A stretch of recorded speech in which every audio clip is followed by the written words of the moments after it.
The last lesson. प्रशियाई सेना ने वर्ष 1870 में फ्रांस पर आक्रमण कर दिया। सभी जर्मनी वासियों ने प्रशियाई सेना का साथ दिया और फ्रांस की पराजय हुई। एल्सिस तथा लॉरेंस नामक फ्रांस के दो क्षेत्र प्रशिया के अधिकार में आ गए। नए प्रशियाई शासकों ने इन दिनों क्षेत्र के स्कूलों में फ्रांसीसी भाषा पढ़ाए जाना निषेध कर दिया। इन क्षेत्रों में फ्रांसीसी भाषा पढ़ाए जाने वाले अध्यापकों को छोड़ जाने के लिए कहा गया था। इस कहानी में ऐसे ही एक फ्रांसीसी अध्यापक के अपने स्कूल के अंतिम दिन का वर्णन किया गया है। यद्यपि वो जानता था कि उसका ट्रांसफर हो चुका है और वो अपने पुराने स्कूल में और अधिक नहीं रह पाएगा, फिर भी वे अपने विद्यार्थियों को अपना लास्ट लेसन उतनी ही लगन और ईमानदारी के साथ पढ़ाता है जैसे कि वो पहले पढ़ाया करता था। ये कहानी 1870 के दौरान एक अध्यापक द्वारा अपने अंतिम पाठ पढ़ाए जाने का वर्णन करती है। कहानी अध्यापक की कक्षा में फ्रेंच नामक एक छोटे से विद्यार्थी के द्वारा बताई गई है। तो आइए चलते हैं 1870 में। उस दिन मैं स्कूल के लिए बहुत देर से जागा। मुझे डांट पड़ने का बहुत डर लग रहा था, विशेष रूप से इसलिए कि मास्टर हैमल आज हमसे पार्टिसिपल्स के संदर्भ में प्रश्न पूछेंगे और मुझे तो उसका एक सिंगल वर्ड तक नहीं आता। एक पल के लिए मैंने सोचा कि मैं आज भाग जाता हूँ और पूरा दिन स्कूल के बाहर गुजारूंगा। आज तो मौसम भी अच्छा है, थोड़ी सी गर्माहट भी है और काफी शाइनिंग डे था आज, काफी उज्जवल दिन था आज। जंगल के पीछे की ओर पक्षियों के चहचहाने की आवाजें आ रही थी और वहीं पीछे खुले मैदान में प्रशियाई सैनिकों की ड्रिल की आवाज आ रही थी।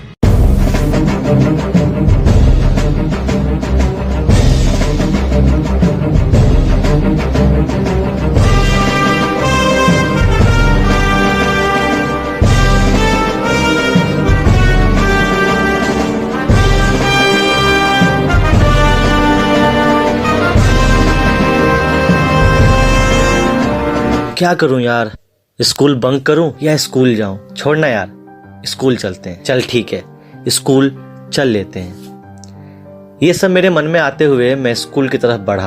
आगे रास्ते में टाउन हॉल की तरफ मुझे काफी भीड़ नजर आई, काफी भीड़।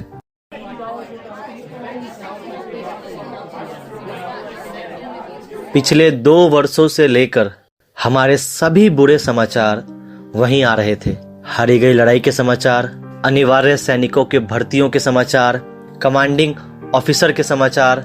मैं वहां बिना रुके अपने मन में ये सोच रहा था यार आज कौन सी न्यूज आई होगी जो इतनी भीड़ लग रही है यहाँ पे। और मैं वहां से बिना रुके चलता चला गया।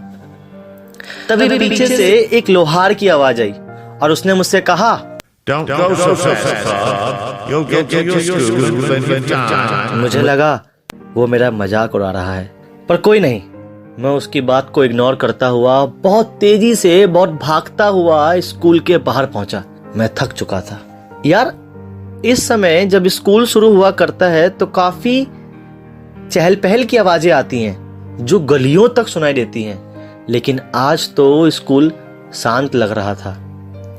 कोई आवाज नहीं आ रही, ना डेस्क की आवाज आ रही है, ना बच्चों के बोलने की आवाज आ रही है और ना ही टीचर के बेंच पीटने की आवाजें आ रही हैं। अबे यार, मैंने तो ये सोचा था कि चहल पहल में मैं चोरी छुपे अपने डेस्क पे जाके बैठ जाऊंगा, पर यहां तो मामला बिल्कुल अलग है। पूरा स्कूल शांत था, जैसे कोई संडे मॉर्निंग हो। मैं जब स्कूल के अंदर घुसा तो बच्चे पहले से ही बेंचों पे मौजूद थे। मुझे लगा कि लगता है आज मैं पिटूंगा। मैंने जैसे ही गेट खोला, मुझे एक बहुत प्यारी आवाज सुनाई दी और वो मेरे टीचर की आवाज थी। उन्होंने मुझसे कहा, Go to your place quickly, little Franz. We were beginning without you. मैं अपने बेंच पे बैठ गया, लेकिन इतनी प्यारी आवाज ने मुझे अचंभित कर दिया था। आज टीचर ने बहुत अच्छे कपड़े पहन रखे थे, ग्रीन जैकेट, शर्ट और एक बहुत प्यारी सी कैप। ये कपड़े तो सिर्फ वो तभी पहनते हैं जब कोई प्राइज डिस्ट्रीब्यूशन डे होता है या कोई इंस्पेक्शन वाला डे होता है, लेकिन आज तो दोनों में से कुछ भी नहीं था। और ये क्या, क्लासरूम के पीछे बैक बेंचेस हमेशा खाली रहा करते थे, लेकिन आज तो वहां गांव के एल्डर लोग आके बैठे हुए हैं। ये सब कुछ इतना अजीब क्यों हो रहा है? बच्चे बिल्कुल शांत हैं, टीचर ने इतने अच्छे कपड़े पहन रखे हैं, और गांव के लोग क्लासरूम में क्या कर रहे हैं भाई?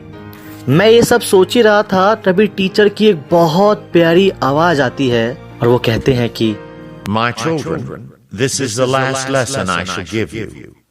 The order has come from Berlin to teach only German in the schools of Alsace-Lorraine.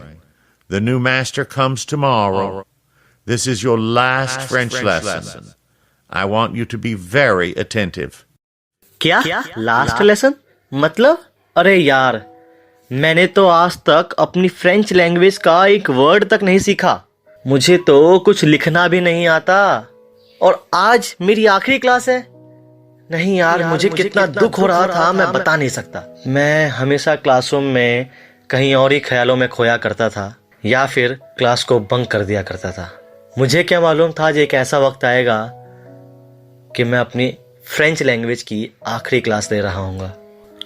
ये किताबें जो पहले एक दुश्मन की तरह लगती थी, आज मुझे मेरे पुराने दोस्त लग रहे हैं, जिन्हें मैं कभी खोना नहीं चाहता। और मेरे टीचर जो पहले मुझे एक क्रेजी नेचर के लगते थे, हमेशा अकड़ू स्वभाव के लगते थे, आज वही इंसान मुझे बहुत प्यारा लग रहा है। मैं अपने टीचर को जिंदगी में आखिरी बार देख रहा हूं, और मुझे मालूम है आज के बाद मैं कभी इनको देख नहीं पाऊंगा। ये दर्द मुझे अंदर ही अंदर खा रहा था। अच्छा, अब मैं समझ गया कि बुलेटिन बोर्ड पे इतनी भीड़ क्यों लग रही थी, टीचर ने इतने अच्छे कपड़े क्यों पहन रखे हैं, और ये क्लासरूम के पीछे बेंचेस पे गांव के लोग क्यों आके बैठे हैं। शायद इसलिए कि आज आखिरी क्लास है। गांव के लोग इसलिए आए हुए हैं कि वो टीचर को 40 साल की सर्विस के लिए थैंक यू बोलना चाहते हैं, या शायद इसलिए कि वो आज तक फ्रेंच लैंग्वेज नहीं पढ़ पाए, तो आज आखिरी दिन फ्रेंच लैंग्वेज पढ़ना चाहते हैं। मैं ये सब सोच ही रहा था, तभी मुझे मेरा नाम सुनाई दिया। ओह शिट, अब लगता है पार्टिसिपल्स पढ़ने की बारी मेरी थी। मुझे पार्टिसिपल्स को चीख चीख कर पढ़ना था, लेकिन क्या मैं एक लाइन भी सुना पाने के काबिल था? फिर भी मैं बोला, और पहले ही शब्द में अटक गया।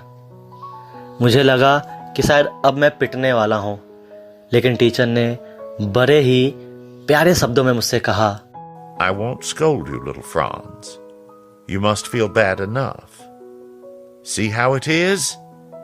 Every day we have said to ourselves, Bah, I've plenty of time. I'll learn it tomorrow. And now you see where we've come out. Ah, that's the great trouble with Alsace. She puts off learning till tomorrow. Now those fellows out there will have the right to say to you, how is it? You pretend to be Frenchmen, and you can neither speak nor write your own language? But you are not the worst, poor little Franz. We've all a great deal to reproach ourselves with. Your parents were not anxious enough to have you learn. They preferred to put you to work on a farm or at the mills so as to have a little money. And I've been to blame also. Have I not often sent you to water my flowers instead of learning your lessons? And when I wanted to go fishing, did I not just give you a holiday? फिर teacher ने अपने French language के ऊपर इतनी प्यारी बात कही, saying that it was the most beautiful language in the world, the clearest, the most logical, that we must guard it among us and never forget it. Because when a people are enslaved, as long as they hold fast to their language, it is as if they had the key to their prison. मुझे ऐसा लग रहा था कि मेरे teacher ने आज से पहले कभी इतने अच्छे तरीके से पढ़ाया ही नहीं था, या यूँ कहा जाए कि मैंने आज से पहले कभी इतने अच्छे तरीके से पढ़ा ही नहीं था। पार्टिसिपल्स की क्लास ख़त्म होने के बाद टीचर ने हमें कुछ कॉपियाँ दी। उसके ऊपर बड़े बड़े शब्दों में लिखा हुआ था France else's, France else's, France else's. फिर पूरी क्लास ने लिखना शुरू किया। पूरी क्लास में एक अजीब सी शांति थी। सिर्फ और सिर्फ एक ही चीज़ की आवाज़ आ रही थी। वो क्या थी? कॉपियों पे लिखने की आवाज़। सब बहुत ही खामोशी से लिख रहे थे। तभी मुझे छत के ऊपर कुछ कबूतरों के आने की आवाज़ आई। वो कबूतर गुटरगू कर रहे थे। मैंने अपने मन में सोचा, क्या ये जर्मनी वाले इन कबूतरों से भी जर्मनी भाषा बुलवाएंगे? कुछ समय बाद एक बेल बजती है और जर्मनी के सेनाओं के ड्रिल करने की आवाज इस क्लासरूम के पास तक आ रही थी।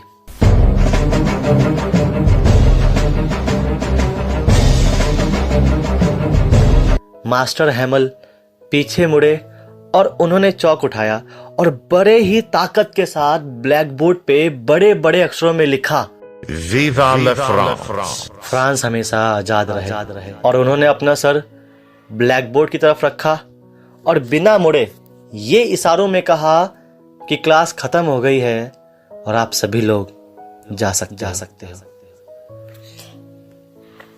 थैंक यू गाइस कि आप लोगों ने मेरा वीडियो देखा। अगर आपको ये वीडियो अच्छा लगा हो तो प्लीज़ लाइक कीजिएगा। कोई दिक्कत हो, कोई और चैप्टर करना हो या कोई कमी हो तो प्लीज़ कमेंट कीजिएगा और प्लीज़ सब्सक्राइब भी कीजिएगा। Thank you for watching this video.